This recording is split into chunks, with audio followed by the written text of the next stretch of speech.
Hello everyone, मेरा नाम आर्यन अग्रवाल है और आज के वीडियो में हम बात करेंगे कि फिज़िकल केमिस्ट्री जब हम पढ़ें तो हमें किस सीक्वेंस पे पढ़नी चाहिए अगर हम नीट और आईआईटी जेईई की तैयारी कर रहे हैं। तो मैं सभी टाइप के स्टूडेंट्स को कैटर करूंगा। सबसे पहले हम बात करते हैं कि अगर हम खुद अपने सेल्फ लेवल पे तैयारी स्टार्ट कर रहे हैं या तो हम 11th क्लास में हैं या फिर हम 13th में हैं, ड्रॉपर्स हैं, तो अगर हम सेल्फ लेवल पे प्रिपरेशन कर रहे हैं तो हम किन सीक्वेंस में चैप्टर को पढ़ रहे हैं।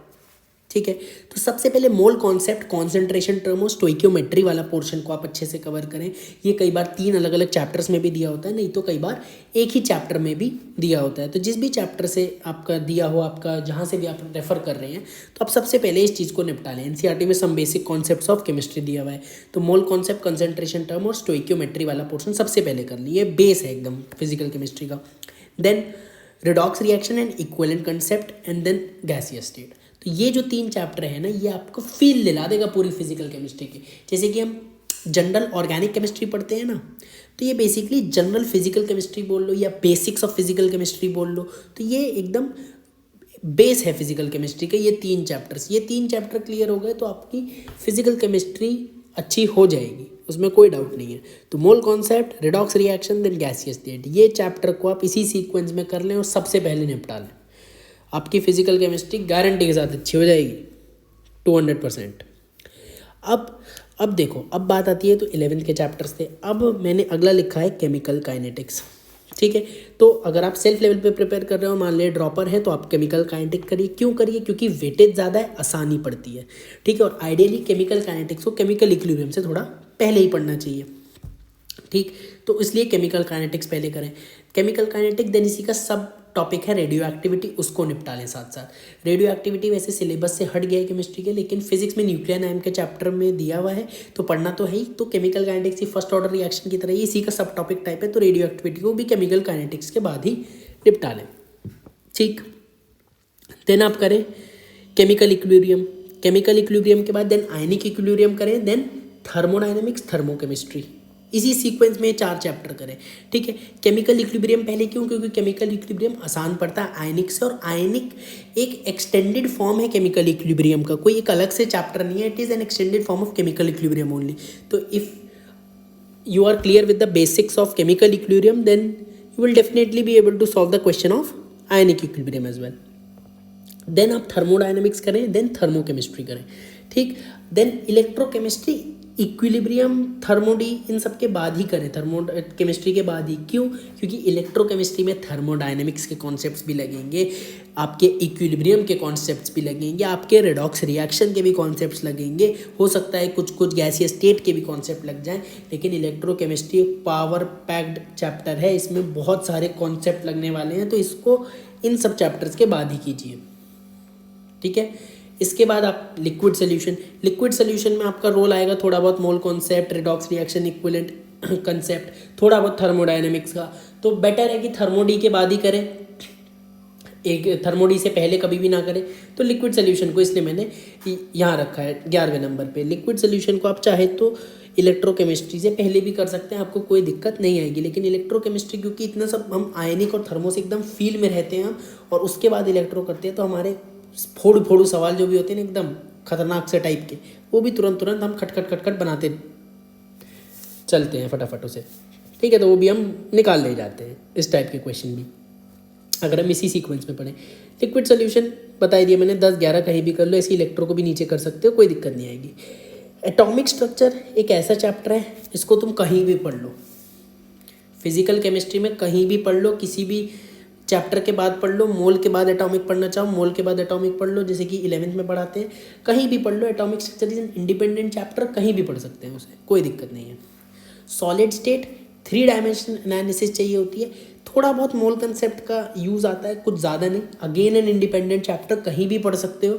Obviously solid state mole concept से पहले कभी भी नहीं पढ़ोगे, सबसे पहले मोल कॉन्सेप्ट ही पढ़ोगे। ठीक है, या 12th में भी पढ़ोगे तो मोल कॉन्सेप्ट के बाद ही सॉलिड स्टेट आएगा। तो 11th में कुछ ना कुछ मोल कॉन्सेप्ट पढ़ा होगा। ड्रॉपर में पढ़ोगे तो मोल कॉन्सेप्ट का आइडिया तो हो गई, अगर सॉलिड स्टेट से शुरुआत कर रहे हो तो। Anyways solid state is an independent chapter, बहुत ज़्यादा और चैप्टर का यूज़ नहीं आने वाला है। लेकिन एक बात जो मैंने इसे लास्ट में इसलिए रखा है, 3 डायमेंशनल एनालिसिस चाहिए होती है। 3 डायमेंशनल एनालिसिस हम तभी कर सकते हैं जब हमारा मेंटल लेवल एक डिसेंट लेवल पे पहुंच चुका हो।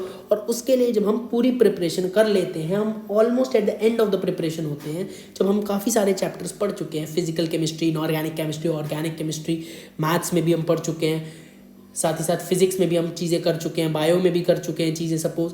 तो उस तरीके से जब हम काफ़ी सारी चीज़ें कर चुके हैं तो हमारा कॉन्फिडेंस लेवल भी बढ़ जाता है, हमारी सोच बढ़ जाती है एक, तो हम 3 डायमेंशनल एनालिसिस अच्छे से कर पाएंगे। तो सॉलिड स्टेट इसलिए थोड़ा सा एंड में कर सकते हैं, इस वजह से मैंने एंड में रखा है इसे।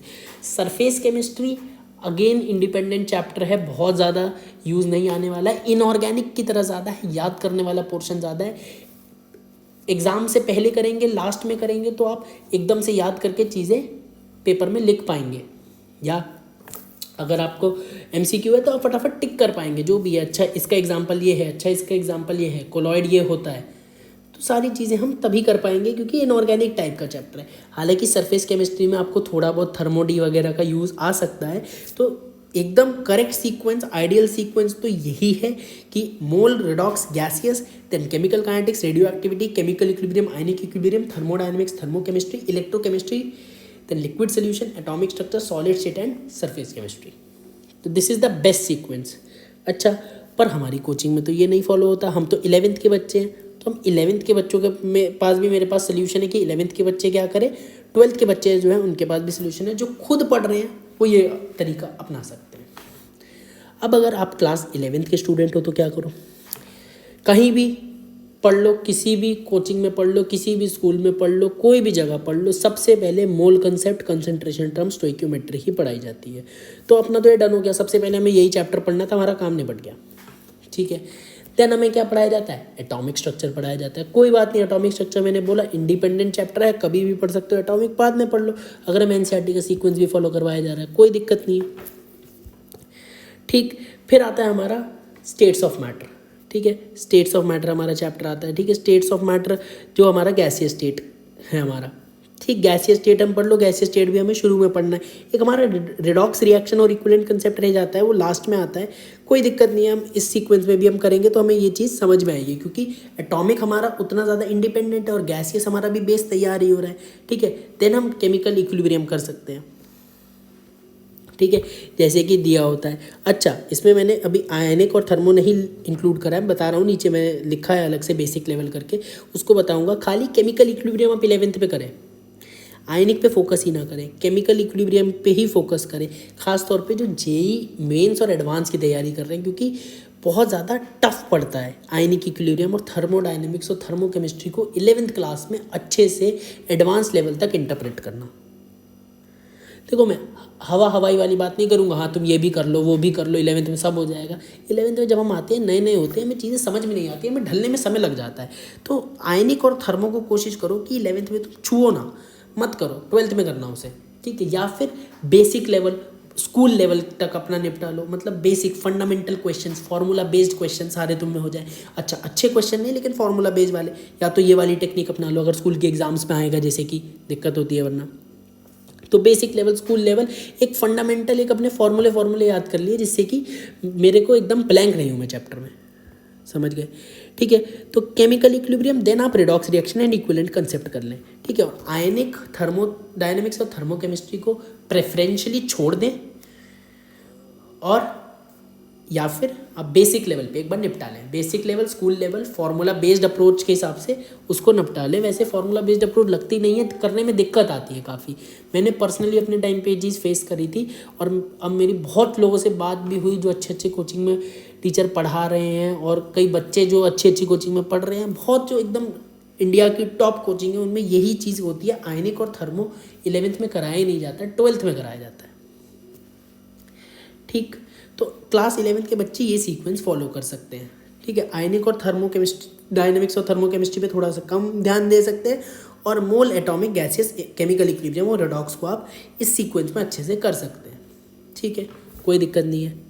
केमिकल काइनेटिक्स को मैंने केमिकल इक्विलिब्रियम से पहले रखा था, लेकिन अगर टीचर, क्लास टीचर जो आपको पढ़ा रहा है वो रेलिवेंट बात काइनेटिक्स की इक्विलिब्रियम में बता दे, तो आपका इक्विलिब्रियम भी आसानी से हो जाता है, केमिकल इक्विलिब्रियम भी, कोई दिक्कत नहीं आती है, ठीक। ये टीचर पे डिपेंड करता है। तो क्लास 11th की ये स्ट्रैटेजी हो गई। अब बात आती है क्लास 12 स्टूडेंट्स की, ठीक है। तो क्लास 12 स्टूडेंट्स आप वैसे तो देखो कहीं से भी स्टार्ट कर सकते हैं, लेकिन फिर से मैं बोलूँगा कि केमिकल काइनेटिक्स से स्टार्ट कर लें तो बेटर है। केमिकल काइनेटिक्स क्यों? अगेन आसान पड़ता है, फार्मूला बेस्ड अप्रोच होती है मोर और लेस, और एकदम फ्लैट से सवाल होते हैं और फटाफट बनते चले जाते हैं। देन रेडियो एक्टिविटी, देन आप अपना वो 11th का मेन चंक निपटाओ सबसे पहले, थर्मोडायनेमिक्स, थर्मोकेमिस्ट्री और आयनिक इक्विलिब्रियम। ठीक है, तो आप इस चीज़ को सबसे पहले निपटाओ कि थर्मोडायनेमिक्स करो, थर्मोकेमिस्ट्री करो, देन आयनिक इक्विलिब्रियम करो। ठीक है, उल्टा बढ़िया आपने केमिकल इक्विलिब्रियम पहले कर ही रखा है, तो आप आयनिक इक्विलिब्रियम पहले करो और थर्मोडायनेमिक्स थर्मोकेमिस्ट्री इसके बाद करो। तो ये सीक्वेंस आप फॉलो करो कि आयनिक इक्विलिब्रियम करा, देन थर्मोडायनेमिक्स, देन थर्मोकेमिस्ट्री। अगर आपने स्कूल लेवल तक पढ़ा था, बेसिक लेवल पे पढ़ा था, तो एडवांस लेवल तक पढ़ो, और नहीं पढ़ा था तो बेसिक टू एडवांस लेवल एकदम अच्छे से ढंग से डिटेल मैनर में आप उसकी स्टडी कीजिए। देन इलेक्ट्रोकेमिस्ट्री पढ़िए।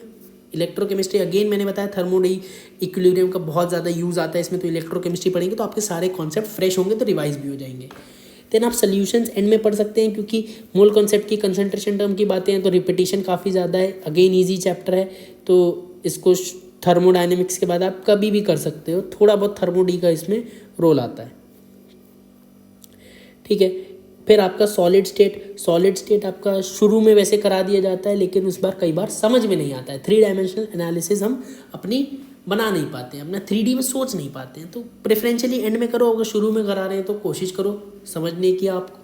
ठीक है, थोड़ा आप 3D में आप अपने कमरे में इमेजिन करो कि किस तरीके से पार्टिकल्स प्रेजेंट है, और फिर आप उसको कैरी फॉरवर्ड करो। सरफेस केमिस्ट्री अगेन फिर आप उसको कभी भी कर सकते हो, एक बार आपकी थर्मो क्लियर है, बेसिक्स आपको पता है मोल कंसेप्ट वगैरह के, तो आप सरफेस केमिस्ट्री को कभी भी कर सकते हो। प्रेफरेंशियली वो एंड में, जिससे आप एग्ज़ाम के पास हो, और इनऑर्गेनिक टाइप की चीज़ है, याद करके फटाफट एग्ज़ाम में करे आओ क्वेश्चन अपने। ठीक, तो अगर देखो एनसीईआरटी वाला सीक्वेंस अगर तुम्हें फॉलो करना है तो थर्मोडायनेमिक्स और थर्मोकेमिस्ट्री की और आयनिक इक्विलिब्रियम की बेसिक लेवल पे स्टडी 11th में कर लेना, तभी तुम एनसीईआरटी वाला सीक्वेंस फॉलो कर पाओगे। कि सॉलिड के बाद अगर सोल्यूशन तुम्हारा सीधा होगा और तुमने सपोज ये थर्मोडायनेमिक्स थर्मोकेमिस्ट्री का तुम्हें कोई भी आइडिया नहीं, तो सोल्यूशन में दिक्कत हो जाएगी। तो अगर एनसीईआरटी का सीक्वेंस फॉलो हो रहा है तो थर्मोडायनेमिक्स और थर्मोकेमिस्ट्री और आयनिक इक्विलिब्रियम को छोड़ मत देना, बेसिक लेवल पे निपटा देना। ठीक है, और नहीं हो रहा है तो उसको तुम फिर बेसिक टू एडवांस लेवल फिर 12th में ही कर सकते हो, तो लेकिन पहले होना चाहिए सोल्यूशन से। ठीक, तो सॉलिड सोल्यूशन, देन इलेक्ट्रो। फिर इलेक्ट्रो के लिए मैंने तुम्हें पहले ही बता दिया, इलेक्ट्रो के लिए तुम्हें आयनिक, थर्मोडी, थर्मोकेमिस्ट्री और 11th के रिडॉक्स रिएक्शन, इन सब का काफ़ी अच्छा वेटेज होता है इस चैप्टर में, प्री रिक्विजिट है। तो इलेक्ट्रो अगर तुम्हारा होगा तो वो 11th में कंप्लीट ही होना चाहिए, थर्मोडी। और चाहे थर्मोडी 11th में बेसिक लेवल पे भी कराओ, और जब तक एडवांस लेवल पे नहीं होगा ना कंप्लीट, तब तक क्वेश्चंस तुम टैकल नहीं कर पाओगे इसके इलेक्ट्रो के, अगर जब तक थर्मो, आयनिक और रिडॉक्स अच्छे से नहीं पढ़ा होगा। तो इलेक्ट्रो इन सब के बाद में ही करना। बाकी मोर और लेस ईजी चैप्टर्स हैं, से तुम उनको कभी भी कर सकते हो। मैंने अच्छे से बता दिया कि क्लास 11, 12 और अगर बिल्कुल ही स्क्रैच से खुद ही प्रिपरेशन कर रहे हो तो क्या आपको सीक्वेंस अपनाना चाहिए। बाकी बहुत ज़्यादा टीचर पे डिपेंड करता है, एक अच्छा टीचर आपको एक अच्छा सीक्वेंस ही फॉलो करता है, और 90% जो अच्छी कोचिंग है वो ये सीक्वेंस फॉलो करती है। तो आई होप आपको चीज़ समझ में आई होगी और आप सीक्वेंस के हिसाब से अच्छे से पढ़ोगे, क्योंकि सीक्वेंस से स्टेप बाय स्टेप पढ़ोगे तो आपका एक स्मूथ डेवलपमेंट होगा सब चीज़ों का। आप स्टेप बाय स्टेप चीज़ों को समझ पाओगे, इंटरप्रेट कर पाओगे, क्वेश्चन को बना पाओगे। ठीक है, तब तक के लिए बाय बाय, टेक केयर, पढ़ते रहो, ऑल द बेस्ट।